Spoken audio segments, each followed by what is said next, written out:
नमस्कार and good morning all students. I Monika Nama. आज हम बीएड सेकंड ईयर का पेपर है pedagogy of financial accounting. Unit आपकी थर्ड है वित्तीय लेखांकन शिक्षक का व्यावसायिक विकास और टॉपिक है क्रियात्मक अनुसंधान का क्षेत्र।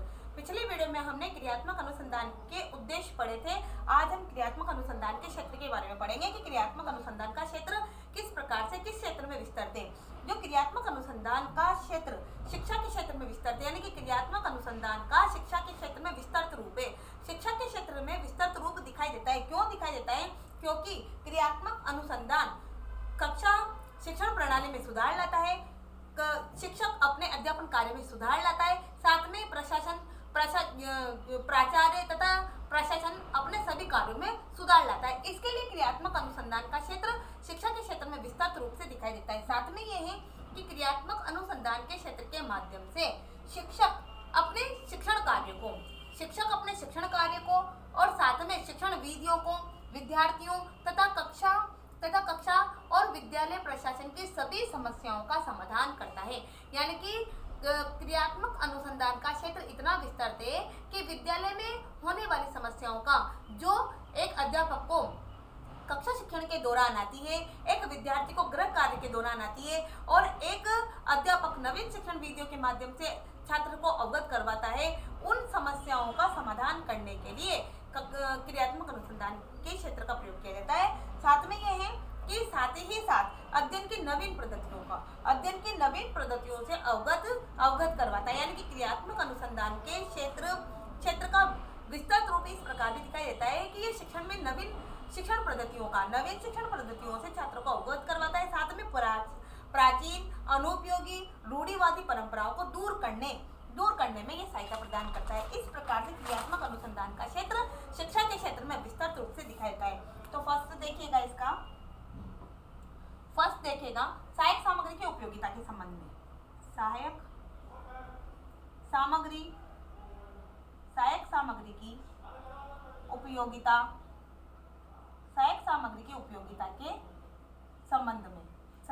की उपयोगिता के संबंध में फर्स्ट है सहायक सामग्री की उपयोगिता के संबंध में। यानी कि एक अध्यापक जब शिक्षण कार्य करवाता है तो शिक्षण कार्य को उपयोगी बनाने के लिए या शिक्षण कार्य में उपयोगी होने वाली सहायक सामग्री की उपयोगिता के संबंध में कि किस प्रकार से कक्षा शिक्षण कार्य को उपयोगी बनाया जाए सहायक सामग्री के माध्यम से। तो सहायक सामग्री के माध्यम से एक अध्यापक जब कक्षा शिक्षण कार्य को उपयोगी बनाता है तो उसकी उपयोगिता के संबंध में निर्णय लेने के लिए सहायक सामग्री की उपयोगिता के संबंध में निर्णय लेने के लिए क्रियात्मक अनुसंधान के क्षेत्र का प्रयोग किया जाता है, क्रियात्मक अनुसंधान का प्रयोग किया जाता है। सेकंड है गृह कार्य को प्रभावशाली बनाने के लिए गृह कार्य की प्रणाली को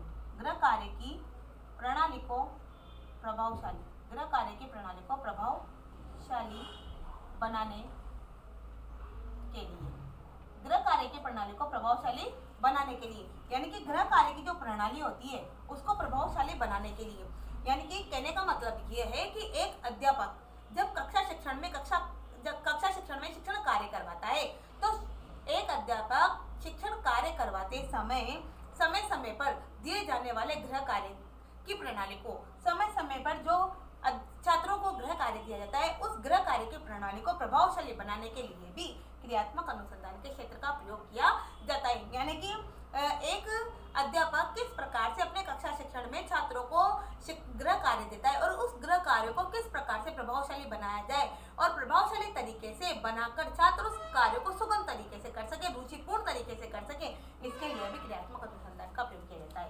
थर्ड है भाषा के क्षेत्र में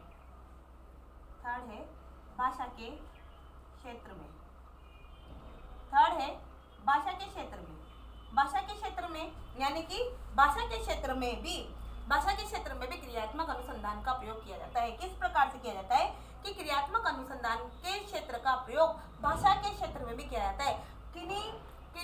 बहुत से विद्यार्थी ऐसे होते हैं जिनकी वर्तनी तथा वाचन की प्रक्रिया या वर्तनी तथा वाचन भिन्न तरीके का होता है। वर्तनी तथा वाचन की अशुद्ध होता है या वर्तनीय तथा वाचन की समस्याओं से वो ग्रसित होते हैं, तो उनका उचित समाधान करने के लिए उचित समाधान करने के लिए भी क्रियात्मक अनुसंधान का प्रयोग किया जाता है। क्रियात्मक अनुसंधान के क्षेत्र का प्रयोग किया जाता है। इसमें इस वर्तनी भाषा के क्षेत्र में वर्तनी तथा वाचन की अलग अलग समस्याओं का अच्छे तरीके से समाधान करने के लिए इसकी निर्णायक भूमिका होती है। यानी कि क्रियात्मक अनुसंधान के क्षेत्र की निर्णायक भूमिका होती है। निर्णय लेता है कि किस तरीके से विद्यार्थियों को वर्तनी सुधार करवाना चाहिए, किस प्रकार से विद्यार्थियों को वाचन सुधार करवाना चाहिए। इसमें क्रियात्मक अनुसंधान का क्षेत्र विस्तृत रूप से प्रयोग किया जाता है, विस्तृत रूप से इसकी निर्णायक भूमिका होती है। नेक्स्ट है फोर्थ है समस्याओं को सुलझाने में समस्याओं को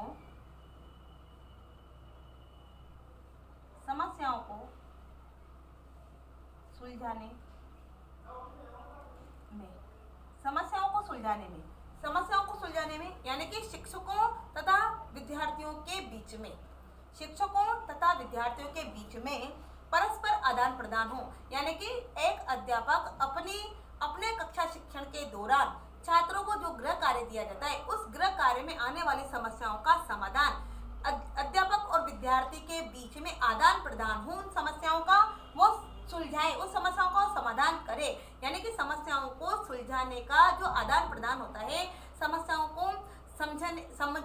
का समाधान करने का जो आदान प्रदान होता है, उसको व्यवहारिक रूप देने के लिए, यानी कि उस समस्याओं को सुलझाने के लिए, साथ में उसको व्यवहारिक रूप देने के लिए क्रियात्मक अनुसंधान की आवश्यकता होती है। कहने का मतलब ये होता है कि शिक्षकों तथा विद्यार्थियों के बीच में जो आपस में जो आदान प्रदान होता है समस्याओं को सुलझाने के लिए, यानी कि बहुत से विद्यार्थी ऐसे होते हैं जिनको गृह कार्य करते समय समस्या आती है और शिक्षक उन समस्याओं का समाधान करता है। तो उन समस्याओं को सुलझाने के लिए जो विद्यार्थी को कक्षा शिक्षण कार्य में आती है, गृह कार्य के दौरान आती है, उन समस्याओं को सुलझाने के लिए, साथ में उन्हें व्यवहारिक रूप देने के लिए, यानी कि व्यवहारिक रूप देने के लिए, क्योंकि एक समस्या अगर बार बार आती है तो उसको व्यवहारिक रूप देने के लिए, उसको व्यवहार में लाने के लिए, उसको व्यवहारिक रूप देने के लिए भी क्रियात्मक अनुसंधान का प्रयोग किया जाता है, क्रियात्मक अनुसंधान की आवश्यकता होती है। नेक्स्ट है फिफ्थ है प्रशासन से संबंधित समस्याओं के समाधान में प्रशासन से संबंधित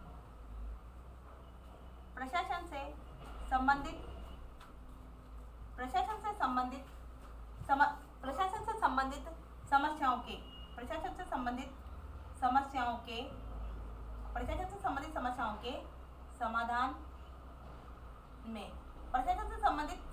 के समाधान में फिफ्थ पॉइंट है प्रशासन से संबंधित समस्याओं के समाधान में, यानी कि विभिन्न विद्यालय हैं, महाविद्यालय हैं, विभिन्न विद्यालयों महाविद्यालयों के प्रशासन से संबंधित, यानी कि विभिन्न प्रकार के जो विद्यालय होते हैं और महाविद्यालय होते हैं, उनके जो प्रशासन होते हैं, उन प्रशासन से संबंधित समस्याओं को, प्रशासन को बहुत सी समस्याएं आती है, तो उन प्रशासन से संबंधित समस्याओं का, विभिन्न प्रकार की समस्याओं का समाधान करने में क्रियात्मक अनुसंधान की सहायता ली जाती है।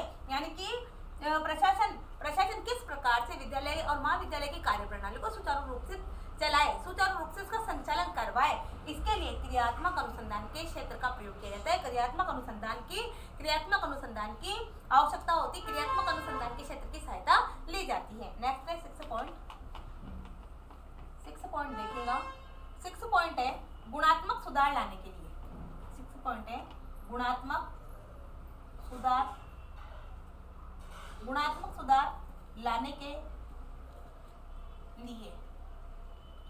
सुधार लाने के लिए, यानी कि कक्षा शिक्षण